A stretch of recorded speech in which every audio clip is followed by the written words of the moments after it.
Olá, meus amigos. Estamos agora dando início à nossa quarta videoaula sobre o Livro dos Espíritos. E estamos na introdução à obra, escrita por Allan Kardec.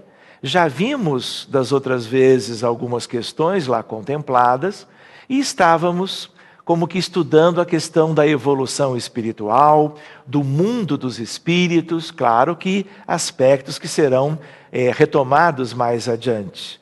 Mas nós gostaríamos de lembrar que na introdução nós vamos encontrar também, quando ele fala dos espíritos que atingiram certo grau de evolução, são aqueles que se libertam da influência corporal.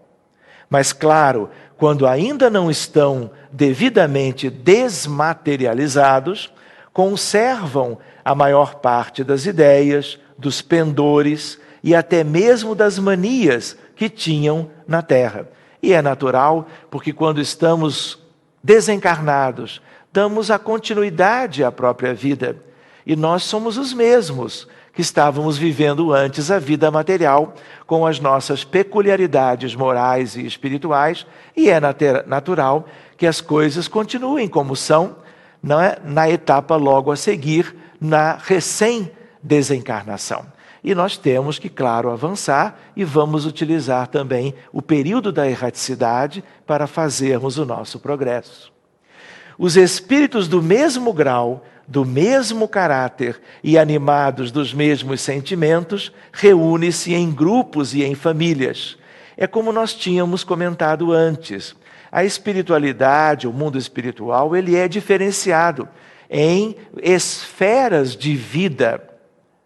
E essas esferas, por sua vez, também vão como que sendo divididas em regiões onde se unem espíritos pelos laços da afinidade, pelos mesmos ideários, pelas mesmas formas de se conduzirem perante todo o processo evolutivo, resultando nas suas realidades atuais. De tal maneira que Allan Kardec deixa isso muito claro em a introdução, de tal maneira que nós já tínhamos visto também que são os sentimentos, são as tendências, é o caráter que vai unir e manter os espíritos juntos nas mais diversas expressões de vida no mundo espiritual. Um espírito da categoria de Fenelon pode, portanto, vir em seu lugar, às vezes mesmo com o seu nome, porque é idêntico a ele e pode substituí-lo, e porque necessitamos de um nome para fixar nossas ideias. E aí ele volta a se referir na influência de espíritos nas reuniões mediúnicas, de tal maneira que, se não é exatamente o mesmo espírito, pode vir alguém no seu lugar para trazer a nós, ou a quem seja, a mensagem que aquele que é citado naturalmente traria. Fazendo com que o trabalho em si de esclarecimento ele se dê como é o necessário e é o objetivo em si da própria reunião naquele momento. Seguindo adiante, essas substituições, elas são naturais. Pode haver algum engano, pode haver alguma dificuldade, mas quando a reunião é séria e quando ela reúne as pessoas com aqueles ideais e aqueles propósitos já comentados num estudo anterior, nós vamos ter sempre a cobertura espiritual necessária para que os frutos do trabalho sejam sempre os melhores possíveis. Os espíritos superiores não se preocupam, diz ali Kardec na introdução, absolutamente com a forma. Para eles, a essência do pensamento é tudo. Então é importante isto, que nós valorizemos sempre o conteúdo das comunicações. Porque é este conteúdo que vai nos dizer sobre também a própria autoria. E o que interessa para nós é o conteúdo em si, que nos esclareça, que seja edificante e que nos leve a condições de conhecimento que nos ajudem a progredir espiritualmente. Livres da matéria, os espíritos têm uma linguagem rápida, como a do pensamento, pois é o próprio pensamento que entre eles se comunica sem intermediários.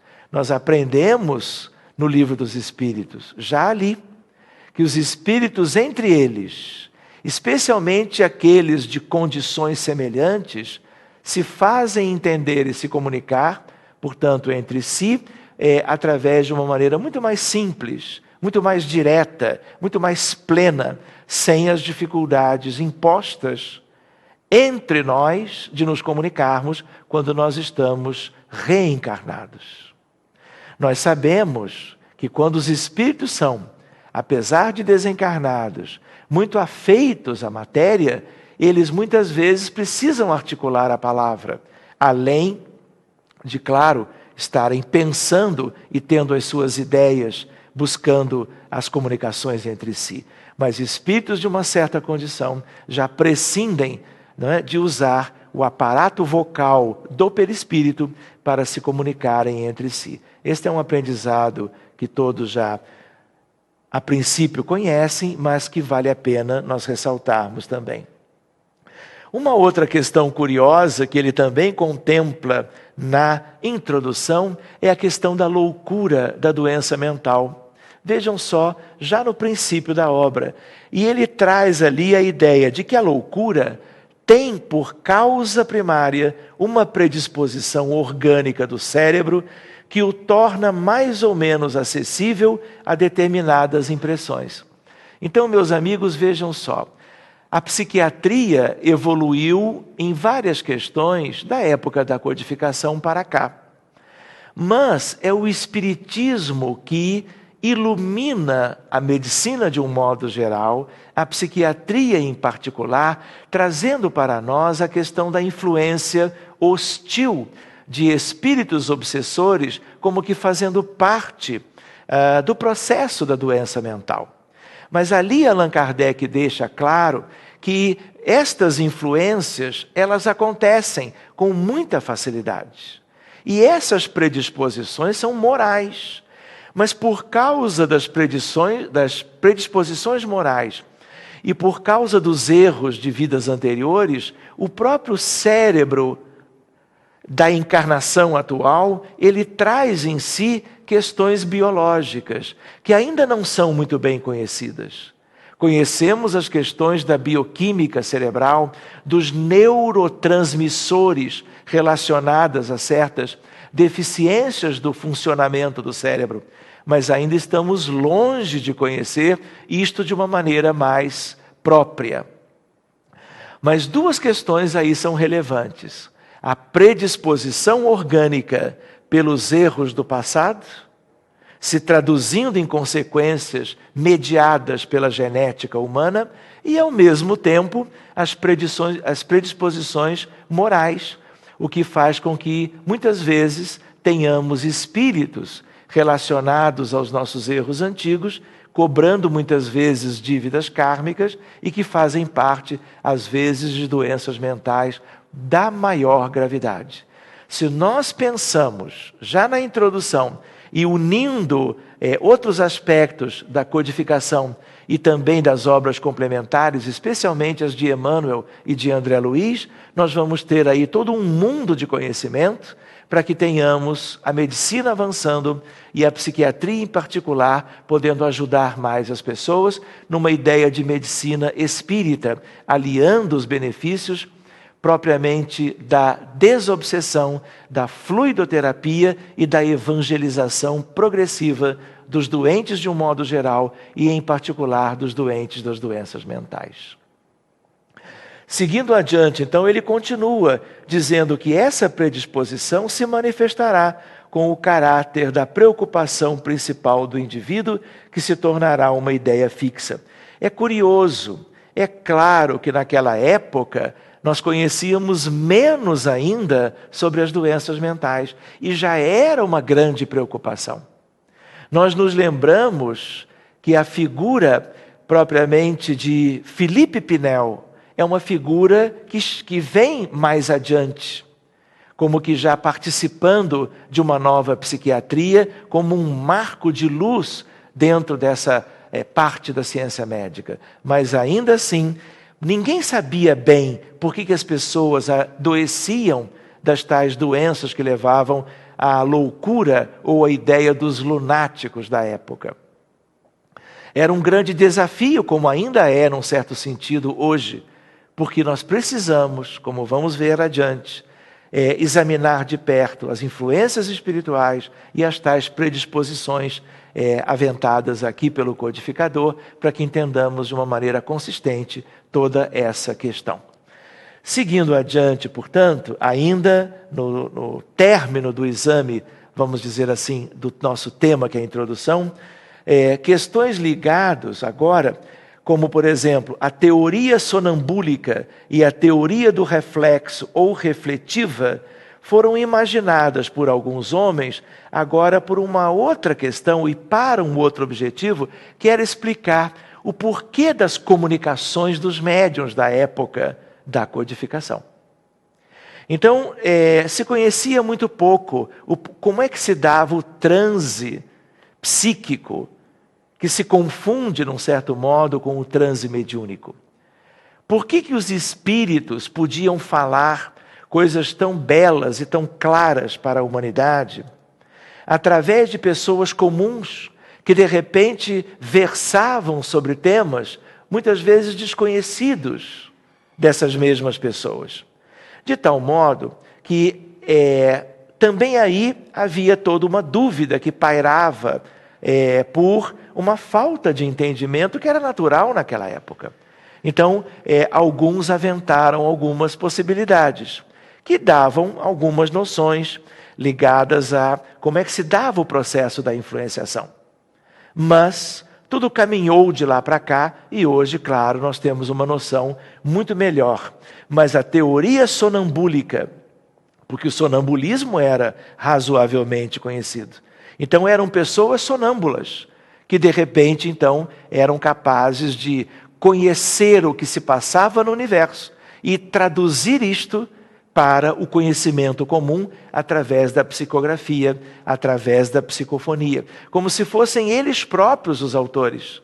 Mas, na verdade, nós sabemos que os verdadeiros autores eram os espíritos afeitos ao progresso da humanidade e que foram reunidos numa pleiade de amigos espirituais em torno da figura do querido codificador, para que pudéssemos ter propriamente então as obras básicas da doutrina dos espíritos.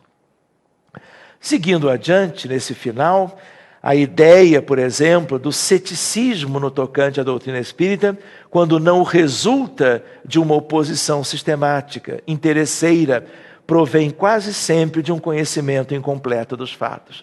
É a ideia da ignorância, é a ideia do desconhecimento. Eram coisas muito novas relativamente para a época, especialmente tendo em vista a pujança dos fenômenos mediúnicos, desde os precursores, desde as mesas girantes, desde as comunicações ostensivas dos espíritos através dos próprios médiuns.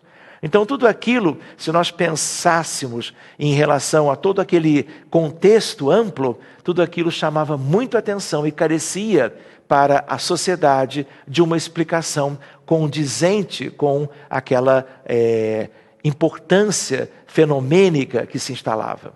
E se instalava definitivamente para a humanidade, como todos vocês conhecem.